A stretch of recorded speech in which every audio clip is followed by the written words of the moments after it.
Assalamualaikum warahmatullahi wabarakatuh. Perkenalkan, nama saya Maini Rahma dari kelompok 1 Behavior. Ima Bekin. Mahasiswa adalah sebagai metamorfosis dari siswa, sehingga menjadi pilar bagi bangsa ini. Salah dari sekian banyaknya organisasi, dalam bimbingan dan konseling terdapat satu organisasi yakni Ima Bekin, Ikatan Mahasiswa Bimbingan dan Konseling Indonesia. Adapun fungsi dari IMABKIN adalah berfungsi sebagai wadah aspirasi dan aktualisasi perjuangan mahasiswa bimbingan dan konseling. IMABKIN berfungsi sebagai forum silaturahmi mahasiswa bimbingan dan konseling se-Indonesia. Adapun tujuan dari didirikannya IMABKIN adalah mewujudkan komunikasi dan koordinasi antar mahasiswa bimbingan dan konseling se-Indonesia, menumbuhkan eksistensi Ikatan Mahasiswa Bimbingan dan Konseling Indonesia sebagai lembaga yang aspiratif, dinamis, dan proaktif, meningkatkan peranan mahasiswa bimbingan dan konseling dalam upaya mensukseskan dan mengembangkan kreativitas profesi bimbingan dan konseling, serta mengambil peranan dalam upaya mengawal kebijakan pemerintah dan organisasi profesi bimbingan dan konseling. Dalam IMABKIN terdapat dua hal yang harus dilakukan bagi para anggotanya dan juga bagi orang-orang yang ingin masuk dalam organisasi. Adapun yang pertama adalah pengabdian. Kenapa? Karena anggota dari sebuah organisasi yang rela mengabdi akan memberikan sumbangsih terhadap kemajuan dari organisasi tersebut. Yang kedua adalah harapan. Nah, harapan adalah suatu hal yang sama yang ingin dituju, sehingga organisasi yang mempunyai harapan, anggota yang mempunyai harapan juga akan memberikan sumbangsihnya terhadap kemajuan dari organisasi tersebut. Ada 3 hal yang bisa didapatkan dari IMABKIN. Yang pertama ada passion, habit, and access. Nah, kenapa yang pertama passion? Passion adalah mahasiswa bimbingan dan konseling yang mengikuti IMABKIN akan menemukan passionnya di situ karena sejalur dengan jurusannya.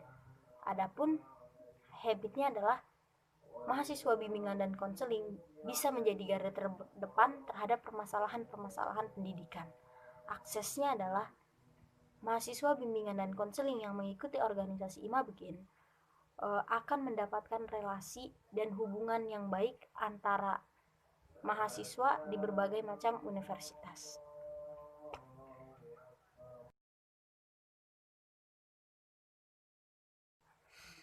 Public speaking adalah kemampuan seseorang untuk berbicara di depan umum dan mempengaruhi orang lain. Nah, adapun tujuan utama dari public speaking adalah memberikan informasi serta mempengaruhi orang yang mendengarkan, yang disebut dengan audiens. Dalam public speaking terdapat beberapa komponen. Yang pertama adalah pembicara, pendengar, pesan, channel, stimulus, konteks, dampak, feedback, gangguan, komunikasi antar anggota. Jenis-jenis informasi pada public speaking ada 3. Yang pertama adalah informatif, yakni pemberian informasi kepada audiens, sekedar memberikan informasi. Adapun persuasif adalah berusaha untuk mempengaruhi audiens. Biasanya hal ini digunakan dalam bisnis, menarik agar audiens itu mau sesuai dengan opini kita. Adapun aksi adalah berusaha untuk meyakinkan audiens untuk melakukan suatu tindakan. Biasanya terdapat pada demonstrasi atau aksi. Nah, ada beberapa faktor yang mempengaruhi komunikasi. Yang pertama adalah suara, ekspresi wajah, gaya bicara, dan perbedaan kata. Metode public speaking terbagi menjadi 3. Ada metode naskah, metode hafalan, dan metode spontanitas. Metode naskah adalah seseorang yang melakukan public speaking dengan memegang naskahnya. Nah, metode hafalan adalah seseorang yang melakukan public speaking yang telah dia hafal. Sedangkan kalau spontanitas adalah secara spontan atau secara langsung, secara bebas dia mengatakannya tanpa ada teks dan tanpa ada hafalan.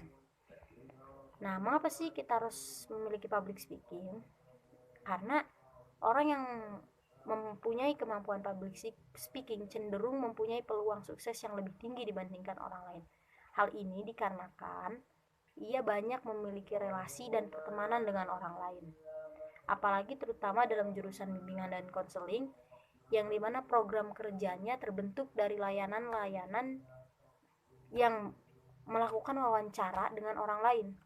Adapun kesalahan yang sering dilakukan pada public speaker adalah gagap atau ngulang kata, berbicara dengan cepat, berbicara terlalu pelan, suara rendah, suara serak, berbicara dengan monoton.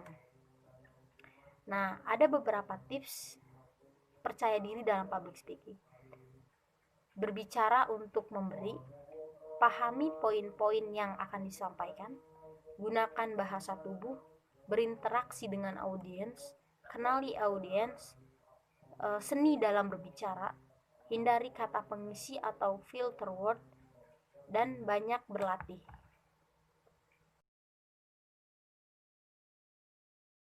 Aksi. Nah, biasanya dalam aksi-aksi sering dilakukan oleh mahasiswa. Nah, kenapa sih harus mahasiswa? Ada 4 yang dipertimbangkan kenapa mahasiswa memulai aksi. Yang pertama adalah agent of change, agent of control, iron stock, spesial dalam struktur sosial. Dari rangkupannya di sini adalah mahasiswa itu sebagai kader pemimpin bangsa serta orang yang harus mampu mengontrol sosial. Manajemen aksi adalah sebuah sistem pengaturan demonstrasi atau aksi maksa untuk mengatur aksi agar tetap terkoordinir dan sesuai dengan rencana dan target sehingga masalah yang muncul dan berkembang diharapkan lahir sebuah perubahan.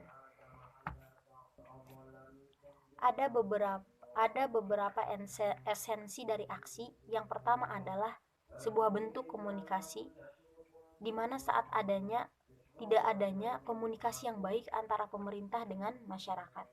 Yang kedua adalah sebagai bentuk teguran dan peringatan ketika pemerintah tidak menjalankan tugasnya dengan benar. Yang ketiga adalah sebagai bentuk ekspresi kekecewaan dan bentuk advokasi mahasiswa terhadap kepentingan rakyat. Dalam tahapan aksi ada 3, ada pra-aksi, aksi, dan pasca aksi. Dalam menjalankan agenda aksi, ada beberapa tindakan yang harus dilakukan sebelumnya.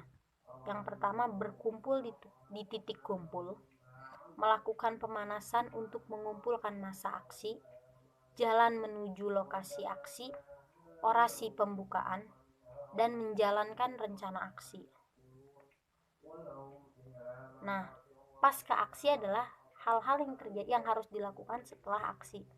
Pada saat aksi selesai, bukan berarti semua selesai begitu saja. Ada beberapa hal yang harus dilakukan pasca aksi untuk memastikan bahwa tujuan dari aksi ini dapat tercapai.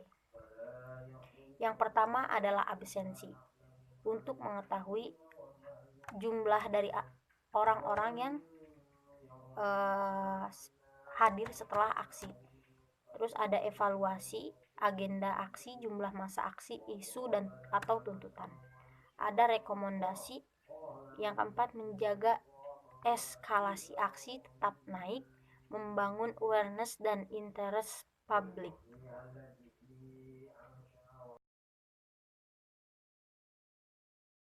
Analisis SWOT. SWOT singkatan dari strengths, weakness, opportunities, dan threats, yakni kekuatan, kelemahan, peluang, dan ancaman. Analisis SWOT adalah alat instrumen perencanaan strategi untuk membaca kemampuan dengan menggunakan kerangka kerja, kekuatan, kelemahan, peluang, dan ancaman. Adapun bagian dari kekuatan biasanya terdapat SDM, sumber daya manusia, di mana dalam organisasi apabila SDM-nya memenuhi, maka akan menjadi sebuah kekuatan bagi organisasi tersebut. Ada kapasitas tupoksi, ada keunggulan, dan ada loyalitas. Kalau sumber daya manusianya memenuhi dan loyalitas dari orang-orang organisasi tersebut itu juga ada, maka itu akan menjadi sumber dari kekuatan organisasi itu sendiri. Kelemahan juga ada beberapa yang menjadi sebuah kelemahan dalam organisasi. Yang pertama, buruknya birokrasi, rangkap jabatan. Rangkap jabatan ini misalkan si A menjabat sebagai ketua, sekaligus menjadi ketua di organisasi lain. Nah, ini akan menjadi kelemahan karena tentunya waktunya terbagi dan pemikirannya pun tidak terfokus. Adapun keterbatasan adalah di sini di mana saat anggotanya tidak memenuhi, atau keterbatasan fasilitas, atau keterbatasan lain-lain. Nah, yang selanjutnya adalah tidak tertib. Ancaman adalah, adapun ada ancaman terbagi menjadi beberapa ancam, yakni bukan prioritas, di mana saat organisasi tersebut anggotanya tidak memprioritaskan kepentingan organisasi, keadaan dan tempat, tidak terpercaya dan tidak mendukung. Adapun peluang adalah saat situasi mendukung, terbuka dan terpercaya, jaminan akademik. Di saat organisasi, di sebuah organisasi terdapat situasi yang mendukung, terdapat anggota yang terpercaya dan saling terbuka, serta jaminan akademik baik dari universitas, baik dari organisasi itu sendiri, maka itu akan menjadi peluang yang baik bagi organisasi. Nah, ada beberapa langkah sederhana. Yang pertama, di mana ada kekuatan, pasti ada kelemahan. Di mana ada peluang, di situ ada kekuatan. Tapi juga terkadang di mana ada peluang, di situ ada kelemahan.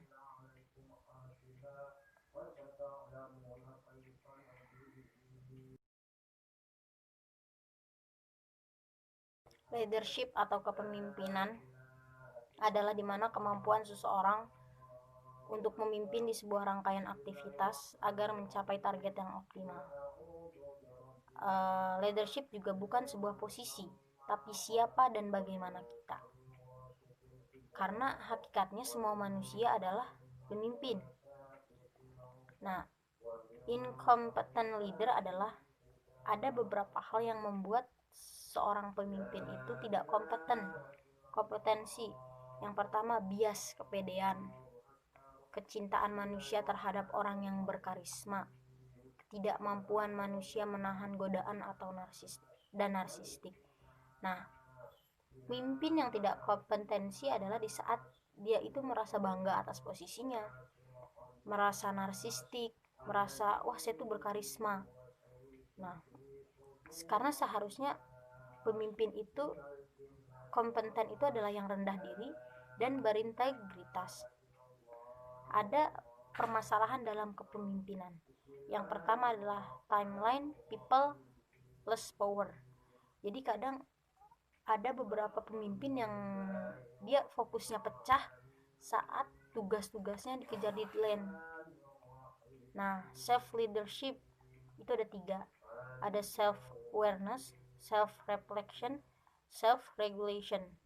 Yang pertama adalah harusnya lihat, bayangkan dan ukur gambaran diri dan bayangan ideal, serta reframing.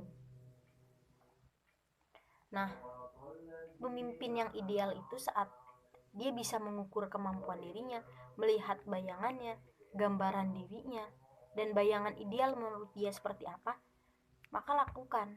Bukan. Leadership and trust dalam pemimpin yang ideal juga adalah pemimpin yang mampu bekerja sama dan saling percaya, di mana dia mengkondisikan lingkungannya, menciptakan kenyamanan. Kompetitif dalam organisasi dapat menghancurkan organisasi. Jadi pemimpin yang menciptakan kenyamanan dalam organisasi tersebut dapat menghancurkan organisasi, karena kemajuan sesuatu terkadang harus keluar dari zona nyaman. Misalkan seperti pemimpin yang terkadang ada pemimpin yang egois, merasa kerja sendiri. Nah, itu menjadi sebuah yang dapat menghancurkan organisasi dan ketidakmampuan dalam memimpin. Sehingga dalam organisasi kepemimpinan juga harus mempercayakan tugas-tugasnya terhadap rekan-rekannya.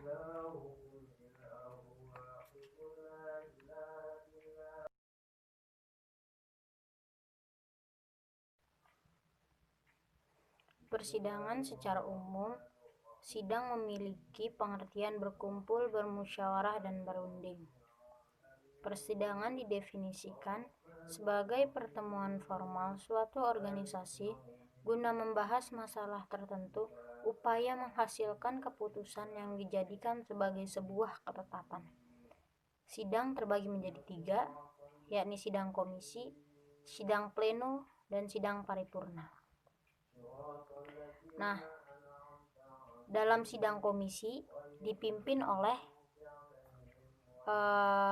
pemimpin komisi, sedangkan dalam sidang pleno dipimpin oleh presidium sidang, dan dalam sidang paripurna dipimpin oleh presidium sidang. Nah, kelengkapan sidang adalah yang pertama, pimpinan sidang, peserta sidang, peninjau, palu sidang, draft sidang, konsideran, quorum dan pengambilan keputusan, dan notulensi. Pimpinan sidang. Pimpinan sidang adalah orang yang bertindak memimpin persidangan. Ia wajib mengatur jalannya persidangan. Jumlah pimpinan sidang harus berjumlah ganjil karena adanya forum yang membutuhkan suara pimpinan sidang. Peserta sidang adalah orang yang memiliki kepentingan untuk bersidang, berkewajiban untuk mengikuti dan menjaga tata tertib. Peserta sidang berhak mengajukan pertanyaan, pernyataan, penolakan, dan meminta penjelasan. Peninjau. Peninjau adalah orang yang hadir dalam persidangan kecuali peserta dan pemimpin sidang. Peninjau memiliki hak bicara namun tidak memiliki hak suara. Pengguna palu sidang terdapat 1 kali ketukan, 2 kali ketukan, 3 kali ketukan, dan lebih dari 3 ketukan. 1 ketukan adalah untuk pengambilan keputusan, menskors dan mencabut kembali skorsing sidang yang waktunya tidak terlalu lama. 2 kali ketukan digunakan untuk menskor sidang dalam waktu yang lama, mengesahkan hasil akhir persidangan, pergantian dan serah terima pimpinan sidang. 3 kali ketukan membuka dan menutup sidang. Ketukan berkali-kali meminta perhatian kepada seluruh peserta, serta menunda sidang hingga batas waktu yang tak ditentukan. Interupsi. Ada beberapa jenis interupsi. Pertama, instruksi point of order, instruksi point of information, instruksi point of clarification, dan instruksi point of privilege.